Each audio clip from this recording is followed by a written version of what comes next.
ನೀನು ಎಲ್ರಿಗೋಸ್ಕರ ಬದಲಾಗಿದ್ದೆ, ಆದರೆ ನಿನಗಾಗಿ ಯಾರೂ ಇರಲಿಲ್ಲ.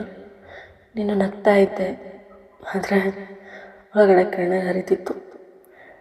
ನನ್ನನ್ನು ಅರ್ಥ ಮಾಡ್ಕೊಳ್ಳೋರು ಯಾರೂ ಇಲ್ಲ ಅಂತ ಎಷ್ಟೋ ರಾತ್ರಿ ಮೌನವಾಗತ್ತಿದ್ಯಾ. ಆದರೆ ಕೇಳು, ಅಷ್ಟು ನೋವು ಅನುಭವಿಸಿರೋ ನೀನು ದುರ್ಬಲವಾಗಿರೋದಕ್ಕೆ ಸಾಧ್ಯನೇ ಇಲ್ಲ. ನೋವು ನಿನ್ನ ಮುರಿಯೋದಕ್ಕೆ ಬಂದಿಲ್ಲ, ನಿನ್ನೊಳಗಡೆ ಇರೋ ಶಕ್ತಿನ ಹೊರಗಡೆ ತೆಗಿಯೋದಕ್ಕೋಸ್ಕರ ಬಂದಿದೆ.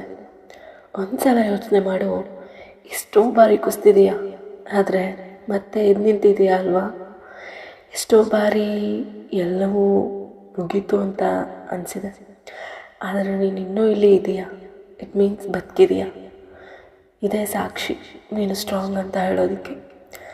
ನೀನು ನಿನ್ನ ಕಥೆನ ನೋಡಿ ಅಳ್ಬೇಡ. ಅದೇ ಕತೆ ನಾಳೆ ಯಾರಿಗೋ ಧೈರ್ಯ ಕೊಡುತ್ತೆ.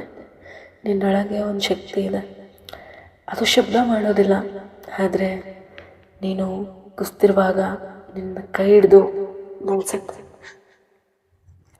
ನೀನು ಒಂಟಿಯಾಗಿದ್ದಾಗ ನಿನ್ನ ಕೈ ಹಿಡಿದು ಮುಂದೆ ಹೋಗು ಅಂತ ಹೇಳೋ ಶಕ್ತಿ ಅದು.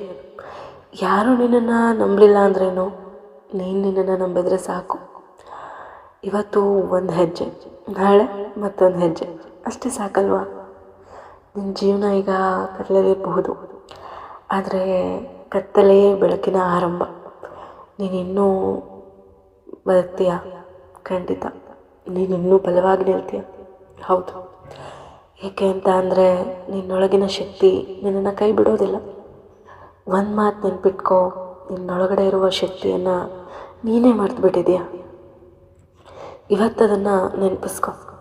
ನೀನು ಬೇಕಾದಷ್ಟು ಸ್ಟ್ರಾಂಗ್, ತುಂಬ ಸ್ಟ್ರಾಂಗ್ ಇದೆಯಾ ನೀನು ಬೇಕಾದಷ್ಟು ಪ್ರೀಷಿಯಸ್, ತುಂಬ ಅಮೂಲ್ಯ.